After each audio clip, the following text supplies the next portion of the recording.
जय मसीह की। मैं पास्टर आशीष। आज मैं आपके साथ विश्वास और धीरज इस विषय में बात करना चाहता हूँ। आइए हम प्रार्थना करेंगे। पिता परमेश्वर, हम आपको धन्यवाद करते हैं प्रभु इस सुंदर समय के लिए।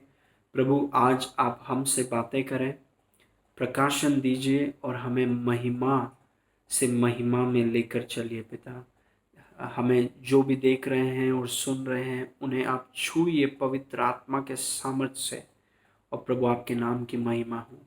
यीशु के नाम से मांगते हैं, सुन और ग्रहण कर। Amen, amen. Praise God. मैं चाहता हूं कि आप अपने बाइबल और अपने किताबों को अपने हाथ में ले लीजिए और अच्छे तरीके से आप नोट्स ले लीजिए, और इस वीडियो को भी आप और लगातार आप सुनिए, ताकि आपका विश्वास बढ़े और ये चीज़ें आपके जीवन में वास्तविक हो जाए। आमेन। विश्वास और धीरज। आइए एक वचन हम देखेंगे। हम जाते हैं दूसरा कुरिन्थियों 1:20 में। दूसरा कुरिन्थियों 1:20 में उसमें लिखा है, क्योंकि परमेश्वर की जितनी प्रतिज्ञाएं हैं वे सब उसी में हाँ के साथ, इसीलिए उसके द्वारा आमीन भी हुई कि हमारे द्वारा परमेश्वर की महिमा हो। बहुत अद्भुत वचन। इसमें लिखा है परमेश्वर की जितनी प्रतिज्ञा है। आप सोच के देखिए, उत्पत्ति से लेकर प्रकाशित वाक्य तक परमेश्वर की जितनी प्रतिज्ञा है मसीह में हाँ के साथ आमीन है। यदि आप मसीह में हैं तो जितनी प्रतिज्ञाएं प्रभु की हैं वो आपके लिए हाँ हैं और आपके लिए आमीन है। अब मानो परमेश्वर हर प्रतिज्ञा को लेकर टेबल में रख रहा है और आपसे बोल रहा है कि जो प्रतिज्ञाएं चाहिए आपको, आप ले लीजिए, उसे आप उठा लीजिए, क्योंकि वचन में जितनी प्रतिज्ञाएं हैं वे सब आपकी हैं। मानो हर एक प्रतिज्ञा के ऊपर आपका नाम लिखा हुआ है। और इस वचन से हमें प्रभु की इच्छा पता चलती है, प्रभु का मन पता चलता है हर एक प्रतिज्ञा के विषय में, ताकि आपके मन में कोई भी शक ना हो या कोई भी ऐसा विचार ना हो कि क्या प्रभु चाहता है कि ये प्रतिज्ञा मुझे मिले। वचन में लिखा है कि सारी प्रतिज्ञा प्रभु ने मसीह में आपके लिए हाँ और आमीन कर दी है। मतलब आपको सिर्फ प्रतिज्ञाओं को ढूंढना है और उसे लेना है। ये आपका काम है। प्रभु आपके लिए प्रतिज्ञाओं को लेगा नहीं, प्रभु आपका भाग नहीं करेगा। हमें अपने भाग को करना बहुत जरूरी है। प्रभु ने हमें मसीह में, क्योंकि हम मसीह में हैं, पिता परमेश्वर ने हमें सारी प्रतिज्ञाएं दे दी, हाँ कह दी और आमेन कह दी। मतलब हमें दे दिया है, सब कुछ हमारा है, हमें उन प्रतिज्ञाओं को लेना है। आमेन। आइए एक और वचन हम देखेंगे। हम जाएंगे इब्रानियों 6:12 में। इब्रानियों 6:12 में उसमें लिखा है, ताकि तुम आलसी न हो जाओ, वरन उनका अनुकरण करो जो विश्वास और धीरज के द्वारा प्रतिज्ञाओं के वारिस होते हैं। भले ही सारी प्रतिज्ञा आपकी है, लेकिन अगर आप प्रतिज्ञाओं का आनंद उठाना चाहते हैं, या प्रतिज्ञाओं का प्रकटीकरण देखना चाहते हैं, या प्रतिज्ञाओं को आजमाना चाहते हैं, उसका आनंद उठाना चाहते हैं, तो ये विश्वास और धीरज के द्वारा होगा। देखिए, सिर्फ विश्वास से आप प्रतिज्ञाओं का आनंद नहीं उठा सकते। प्रतिज्ञाएं भले भले ही आपकी हैं, लेकिन प्रतिज्ञाओं का आनंद आप सिर्फ विश्वास से या सिर्फ धीरज से आप नहीं मना सकते। आनंद वचन में लिखा है कि हर एक प्रतिज्ञा परमेश्वर की, हम विश्वास और धीरज के साथ हम उन प्रतिज्ञाओं के वारिस बनते हैं। मतलब उन प्रतिज्ञाओं का आनंद हम विश्वास और धीरज के साथ दोनों मिलकर, अकेले विश्वास से नहीं होगा, अकेले धीरज से नहीं होगा, विश्वास और धीरज दोनों से। दोनों आप जानते हैं कि विश्वास और धीरज दोनों साथ में चलते हैं। विश्वास और धीरज दोनों साथ में काम करते हैं। जब विश्वास और धीरज दोनों साथ में काम करेंगे तब वे वो प्रतिज्ञाएं, परमेश्वर की प्रतिज्ञाएं आपके जीवन में दिखेंगी। आमीन। जब परमेश्वर आपको एक वचन देता है या प्रतिज्ञा देता है या शब्द देता है परमेश्वर के वचन के द्वारा या पवित्र आत्मा के द्वारा या परमेश्वर के दासों के द्वारा, तब उस वचन को, उस प्रतिज्ञाओं को, उस आवाज को आप स्वीकारते हैं। आमीन। आप अपनी आत्मा में उस पर विश्वास करते हैं, आप अपने मुंह से उसको बोलते हैं, वो है विश्वास। विश्वास मतलब अपनी आत्मा में विश्वास करना, अपने मुंह से बोलना, वो है विश्वास के सिद्धांत। लेकिन विश्वास काफी नहीं है प्रतिज्ञा का वारिस बनने के लिए। विश्वास के साथ धीरज होना चाहिए। विश्वास प्रतिज्ञाओं को लेता है और धीरज प्रतिज्ञाओं को रखता है। आमीन। विश्वास प्रतिज्ञाओं को स्वीकारता है, ग्रहण करता है, लेकिन धीरज प्रतिज्ञाओं को अपने अंदर रखता है, अपनी आत्मा में रखता है। मानो धीरज प्रतिज्ञाओं को, वचन को पकड़े रहता है। उदाहरण के तौर पे विश्वास आत्मा में परमेश्वर के वचन पर विश्वास करता है और मुंह से परमेश्वर के वचन को बोलता है। धीरज वचन पर विश्वास करते रहता है और वचन को बोलते रहता है, भले ही परिस्थिति कुछ भी हो, भले ही किसी भी चुनौतियों का आप सामना कर रहे हो, भले ही कितनी भी देर क्यों ना लग जाए प्रतिज्ञा पूरे होने में, धीरज प्रतिज्ञा को थामे रहता है। धीरज प्रतिज्ञा पर विश्वास करते रहता है। धीरज प्रतिज्ञा को बोलते रहता है, वो हार नहीं मानता। आमीन। वही है परमेश्वर के वचन में धीरज का मतलब है कि ये वो एक क्षमता है जो परमेश्वर के वचन को दृढ़ता से थामे रहता है। धीरज वो क्षमता है जिससे आप परमेश्वर के वचन को दृढ़ता से थामे रहते हैं। आमीन। भले कितना भी देर क्यों ना लग जाए, भले ही कोई भी परिस्थिति का आप सामना क्यों ना कर रहा हो, कोई भी चुनौतियों का सामना क्यों ना कर रहे हो आप, धीरज वो क्षमता है जिससे आप परमेश्वर के वचन को दृढ़ता से थामे या पकड़े रहते हैं। अभी मैं आपको बताना चाहता हूं कि क्यों हमें वचन को थामे रहना जरूरी है, क्यों हमें हार नहीं मानना चाहिए, क्यों हमें कभी भी वचन को हमारी आत्मा से और वचन को हमारे मुंह से नहीं छोड़ना चाहिए। यदि वचन आपकी आत्मा में आ जाए और वचन आपके मुंह में आ जाए और वहां रहे, अगर वचन आपकी आत्मा में रहे और वचन आपके मुंह में रहे, तो वो वचन, वो प्रतिज्ञा आपके जीवन में पूरी हो जाएगी। आमीन। इसीलिए देखिए वचन में लिखा है कि धीरज मतलब वचन को थामे रहना, दृढ़ता से पकड़े रहना। क्यों हमें दृढ़ता से पकड़े रहना है? आइए एक वचन को हम देखेंगे, मरकुस 4 उसका 15 से 17। उसमें लिखा है, जो मार्ग के किनारे के हैं जहां वचन बोया जाता है, ये वे हैं कि जब उन्होंने सुना तो शैतान तुरंत आकर वचन को जो उनमें बोया गया था उठा ले जाता है। वापस मैं पढ़ूंगा उस भाग को। तो शैतान तुरंत आकर वचन को जो उनमें बोया गया था उठा ले जाता है।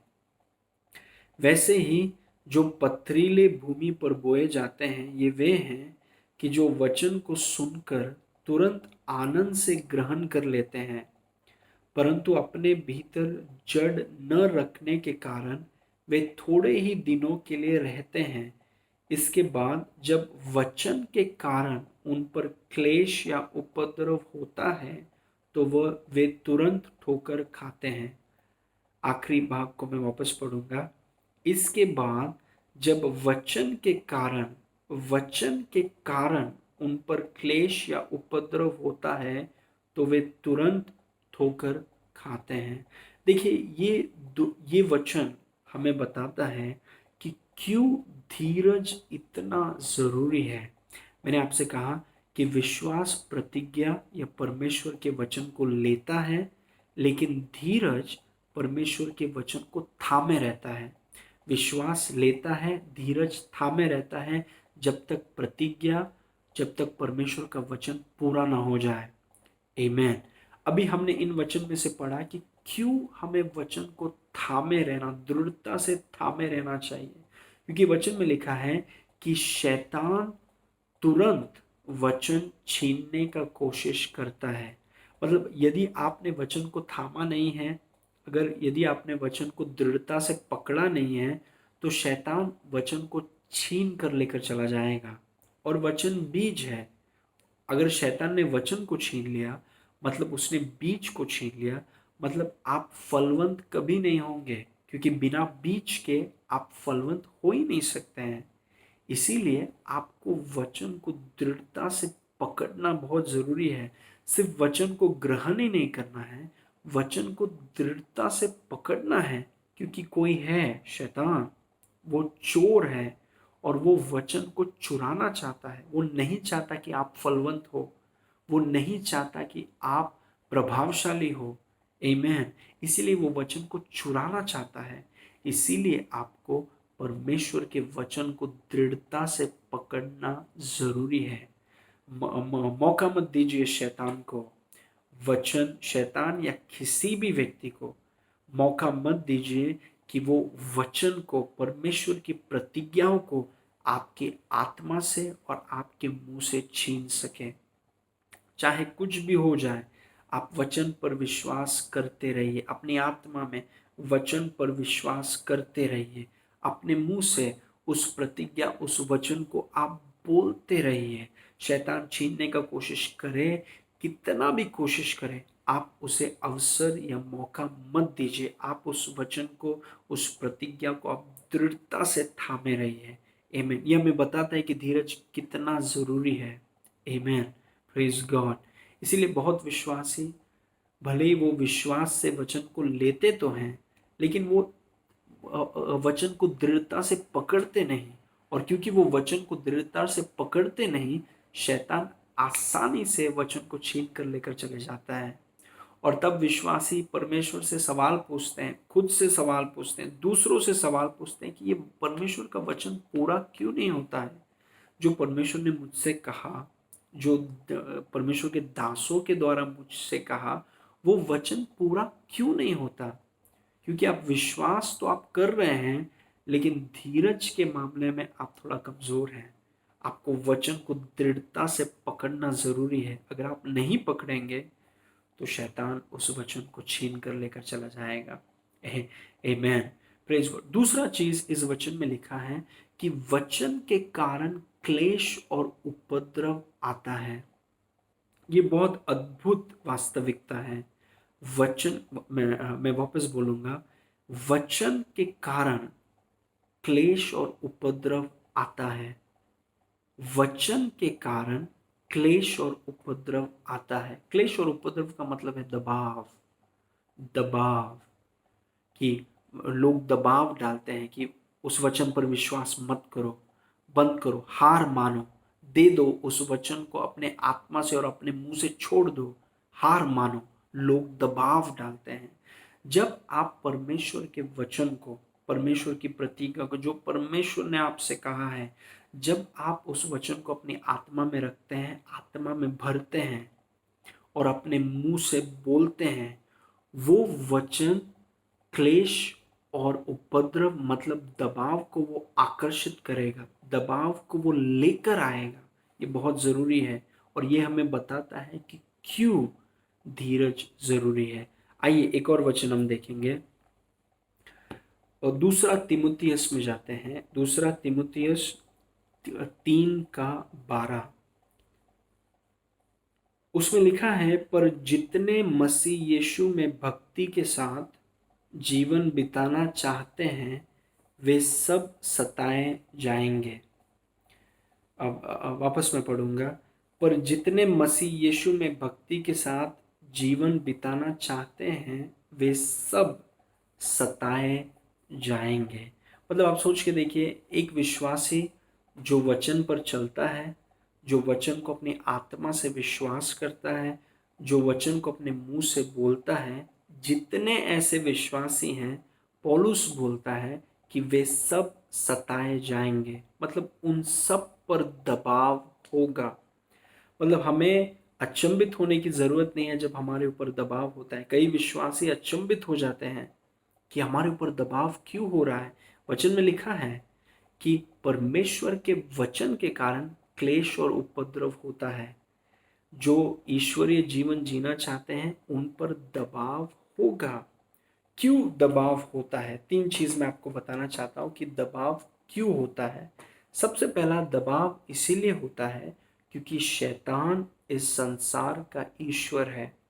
वचन हमें बताता है कि शैतान इस संसार के जितने सिस्टम्स हैं, जितने प्रणालियां हैं, जितनी व्यवस्थाएं हैं, उनका ईश्वर शैतान है। इसीलिए हमारे ऊपर दबाव होता है क्योंकि शैतान परमेश्वर के खिलाफ, परमेश्वर के वचन के खिलाफ, परमेश्वर के लोगों के खिलाफ है। और क्योंकि हम इस ऐसे संसार में रहते हैं जहाँ का ईश्वर शैतान है, इसीलिए हमारे ऊपर दबाव होता है। दूसरा, क्योंकि सब लोग हमारी तरह विश्वास नहीं करते हैं। आमीन। हम जिस विश्वास के मार्ग में चलते हैं, दुनिया के लोग वो चीज़ पर विश्वास नहीं करते हैं। उनका विश्वास कुछ और ही है। इसलिए जब हम वचन पर विश्वास करते हैं, वचन को बोलते हैं, वचन के अनुसार चलते हैं, तब सांसारिक लोगों को तकलीफ होता है। वो हमारे ऊपर दबाव डालने का कोशिश करते हैं। वो हमारे ऊपर दबाव डालते हैं कि वो मत विश्वास करो, वो मत बोलो, यीशु का नाम मत लो, ये मत करो, वो मत करो। वो दबाव डालते हैं क्योंकि वो हमारी तरह विश्वास नहीं करते।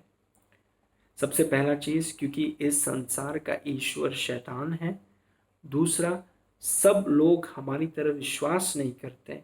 और तीसरा, कुछ विश्वासी जो हैं वो सांसारिक हैं और शारीरिक हैं। मतलब पौलुस ने कहा वो बच्चे विश्वासी हैं। और क्योंकि वो हमारी तरह देख नहीं सकते, जो हम देख रहे हैं वो देख नहीं पाते हैं, तो वो हमें नीचे खींचने का कोशिश करते हैं, वो हमारे ऊपर दबाव डालने का कोशिश करते हैं। ये तीन कारण हैं जिसकी वजह से विश्वासियों पर दबाव होता है, विश्वासियों पर सताव होता है। और यदि आपने वचन को दृढ़ता से थामा नहीं है या दृढ़ता से पकड़ा नहीं है, तो दबाव में वचन आपसे छीन लिया जाएगा। मतलब बीज आपसे छीन लिया जाएगा। मतलब आप फलवंत कभी नहीं हो पाएंगे। इसलिए देखिए, विश्वास और धीरज और आप प्रतिज्ञा के वारिस हो जाएंगे। विश्वास और धीरज और प्रतिज्ञा आपके जीवन में प्रकट होगा। आप प्रतिज्ञा का आनंद उठाएंगे। आमेन। आइए एक और वचन हम देखेंगे। दो वचन मैं चाहता हूं कि हम देखें। याकूब 1 उसका 2 से 4 हम पढ़ेंगे। याकूब 1 उसका 2 से 4। उसमें लिखा है, हे मेरे भाइयों, जब तुम नाना प्रकार की परीक्षाओं में पड़ो तो इसको पूरे आनंद की बात समझो, यह जानकर कि तुम्हारे विश्वास के परखे जाने से धीरज उत्पन्न होता है। पर धीरज को अपना पूरा काम करने दो कि तुम पूरे और सिद्ध हो जाओ और तुम में किसी बात की घटी न रहे। आमेन। आइए एक और वचन हम देखेंगे। रोमियो 5 उसका 3 और 4। उसमें लिखा है, केवल यही नहीं वरन हम क्लेशों में भी घमंड करें, यही जानकर कि क्लेश से धीरज उत्पन्न होता है और धीरज से खरा निकलना उत्पन्न होता है और खरा निकलने से आशा उत्पन्न होती है। बहुत अद्भुत वचन। देखिए, याकूब और प्रेरित पौलुस दोनों ने कहा कि जब क्लेश सताव और दबाव आपके ऊपर होता है वचन के कारण, तब इसे आनंद की बात समझें। पौलुस बोलता है कि हम इस बात पर घमंड करें। याकूब बोलता है कि हम इसे आनंद की बात समझें। अब जानते हैं बहुत विश्वासी इसे आनंद की बात नहीं समझते, वो निराश हो जाते हैं, वो हार मान लेते हैं। क्यों? क्योंकि वो नहीं जानते कि क्लेश, वचन के कारण जब क्लेश आता है उसके फायदे कितने हैं, वो क्यों आता है। याकूब हमें बोलते हैं कि विश्वास को परखा जाएगा। जब क्लेश आता है, जब दबाव आता है, जब उपद्रव आता है, सताव आता है, वो विश्वास को परखने के लिए आता है। ये जांचने के लिए आता है कि आपका विश्वास सच्चा है या झूठा है, असली है या नकली है। अगर असली है तो दबाव के बीच में भी आप उस वचन को थामे रहेंगे। अगर नकली है, जब दबाव आएगा आप वचन को छोड़ देंगे, आप वचन को उगल देंगे। आत्मा से और अपने मुंह से आप वचन को बोलेंगे नहीं। आमीन। जब वचन, इसे आप सुनिए, जब वचन आपकी आत्मा में है और जब वचन आपके मुंह में है, वो वचन दबाव को लेकर आएगा। लेकिन दबाव इसीलिए आता है ताकि आपके विश्वास को परखा जाए। सताव में वचन हमें बताता है कि सताव में धीरज उत्पन्न होता है, धीरज बढ़ता है। अभी एक चीज मैं आपको बताऊंगा कि धीरज के लिए आप प्रार्थना न करें। आप परमेश्वर से ये मत मांगे कि प्रभु मुझे आप धीरज दीजिए, क्योंकि धीरज जो है ये आत्मा का फल है। जब आपने यीशु मसीह पर विश्वास किया, आपकी आत्मा का नया जन्म हुआ, आप नए सृष्टि बन गए। और जब आप नए सृष्टि बन गए, धीरज आपके आत्मा का फल है। मतलब धीरज, परमेश्वर का धीरज आप में है। जब से आपने, जिस क्षण से आपने नया जन्म पाया है, परमेश्वर का धीरज आपके अंदर, आपकी आत्मा में है। और धीरज के बारे में मैंने आपसे कहा धीरज वो क्षमता है जिससे आप परमेश्वर के प्रतिज्ञा को, परमेश्वर के वचन को दृढ़ता से थामे रहते हैं। वो क्षमता, अलौकिक क्षमता, जिस क्षण आपने नया जन्म पाया वो आपके अंदर है। और क्योंकि वो आपके अंदर है, इसलिए आपको परमेश्वर से मांगने की जरूरत नहीं, आपको परमेश्वर से पूछने की जरूरत नहीं कि प्रभु मुझे आपको धीरज दीजिए। आपके अंदर है। अभी वचन के कारण जब आपके ऊपर क्लेश होता है, जब आपके ऊपर दबाव होता है कि छोड़ दो वचन को, और आप निर्णय करते हैं कि नहीं, परमेश्वर का धीरज मेरे अंदर है, मैं वचन को छोड़ूंगा नहीं, मैं वचन पर विश्वास करता रहूंगा, मैं वचन को बोलता रहूंगा। जिसने मुझसे प्रतिज्ञा किया है उससे मैं अपनी संगति को बढ़ाते रहूंगा, मैं आनंद करता रहूंगा, मैं धन्यवाद करता रहूंगा, मैं स्तुति करता रहूंगा। तब लिखा है कि क्लेशों के द्वारा, दबाव के द्वारा धीरज उत्पन्न होता है। धीरज जो आपके अंदर है वो उत्पन्न होता है, वो विकसित होता है, वो बढ़ने लगता है। आमीन। और वचन में लिखा है कि धीरज को काम करने का मौका दो। क्या लिखा है वचन में? कि धीरज को पूरा काम करने का मौका दो। कैसे? आप हार नहीं मानेंगे, आप उस वचन को आप छोड़ेंगे नहीं, चाहे कितना भी देर क्यों ना लग जाए, चाहे कितना भी दबाव क्यों ना आ जाए। आप जानते हैं, देखिए इसीलिए आप वचन को छोड़ते नहीं, क्योंकि आप कुछ जानते हैं। आप जानते हैं कि धीरज आपके अंदर काम कर रहा है, धीरज उत्पन्न हो रहा है और धीरज आपके अंदर काम कर रहा है। और वचन में लिखा है कि धीरज को काम करने को दो, उसे उसे रोको मत, उसे काम करने को दो। कैसे? हार मत मानो, उस वचन को छोड़ो मत, उस प्रतिज्ञा को छोड़ो मत, उसको थामे रहो, ताकि धीरज काम करता रहे, ताकि धीरज काम करता रहे। आमीन। और धीरज क्या चीज को उत्पन्न करेगा? धीरज खरा निकलना को उत्पन्न करेगा। मतलब आपके चरित्र को वो उत्पन्न करेगा। एक खरा और परिपक्व चरित्र आप में वो उत्पन्न करेगा। हालेलुया। देखिए क्या कुछ होता है, कितना कुछ होता है जब आप परमेश्वर के वचन को थामे रहते हैं। भले ही कितना भी क्लेश हो, भले ही कितना भी उपद्रव हो, भले ही शैतान आपके मन में कुछ भी बोल रहा हो, आप उस वचन को, उस प्रतिज्ञा को आप थामे रहते हैं, आप हार नहीं मानते हैं, और आप आनंद और शांति पूर्वक आप उस वचन और उस प्रतिज्ञा को थामे रहते हैं, क्योंकि आप जानते हैं कि धीरज आप में काम कर रहा है, धीरज विकसित हो रहा है, धीरज की उन्नति हो रही है, धीरज उत्पन्न हो रहा है, और आपका खरा चरित्र उत्पन्न हो रहा है। आमेन। और आशा, आशा उत्पन्न हो रही, ये जानते हैं आप, इसीलिए आप उस वचन को थामे रहते हैं, उस वचन को आप थामे रहते, उस वचन को आप छोड़ते नहीं, क्योंकि आपका चरित्र उत्पन्न हो रहा है, आपका खरा चरित्र उत्पन्न हो रहा है, जो आशा को उत्पन्न करता है। हालेलुया। इतना इसलिए देखिए याकूब ने कहा कि इसे आनंद की बात समझो। देखिए धीरज जब क्लेश होता है, वो सबसे कितना कुछ आपके अंदर काम होता है। इसीलिए याकूब ने कहा कि इसे धीरज की बात समझो जब क्लेश, उपद्रव और दबाव आपके ऊपर होता है। विश्वास प्रतिज्ञा और वचन को लेता है, धीरज प्रतिज्ञा परमेश्वर के वचन को दृढ़ता से थामे रहता है। भले ही कितना भी टाइम लग जाए, भले ही कितना भी दबाव हो, क्लेश हो, उपद्रव हो, लोग कुछ भी बोलते हो, धीरज प्रतिज्ञा को थामे रहता है। वो हार नहीं मानता, वो वचन को आत्मा से निकालता नहीं, वो वचन को मुंह से छोड़ता नहीं, वो मुंह से हटाता नहीं, वो वचन को बोलते रहता है, वो आत्मा में वचन को भरते रहता है। हालेलुया। और जिसने प्रतिज्ञा किया है उसके साथ संगति बढ़ाते रहता है, पवित्र आत्मा के साथ संगति बढ़ाते रहता है।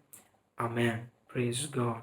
नाउ आइए एक और वचन हम देखेंगे, इब्रानी 6:12, जो मैंने पहले पढ़ा, वापस मैं आपको बताना चाहता हूँ।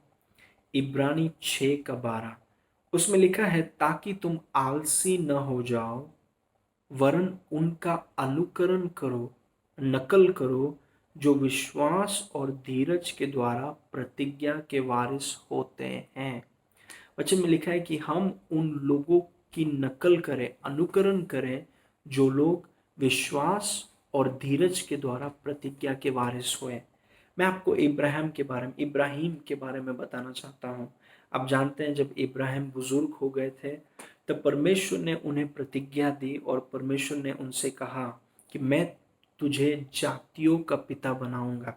एक ऐसे व्यक्ति को प्रतिज्ञा दिया जो बूढ़ा हो गया है, उसकी पत्नी बूढ़ी हो गई है, उसका शरीर मरा हुआ है, उसकी पत्नी का कोख मरा हुआ है, स्वाभाविक रूप से कोई असंभव है उनको बच्चा होना, लेकिन प्रभु ने प्रतिज्ञा दिया कि तू जातियों का पिता होगा। आप जानते हैं इब्राहिम ने क्या किया? इब्राहिम ने विश्वास से उस प्रतिज्ञा को ले लिया। लेकिन प्रतिज्ञा लेना काफी नहीं है, क्योंकि विश्वास से आप प्रतिज्ञा के वारिस नहीं होते हैं। विश्वास और धीरज के द्वारा आप प्रतिज्ञा के वारिस होते हैं। विश्वास प्रतिज्ञा को लेता है, धीरज प्रतिज्ञा को रखता है। चाहे कितना भी समय हो जाए, चाहे कितने भी कठिनाई हो, कितना भी दबाव हो, क्लेश हो, लोग कुछ भी बोलते हो, उस वचन को धीरज पकड़े रहता है। जब तक वो वचन पूरा नहीं होता, धीरज उस वचन को पकड़े रहता है।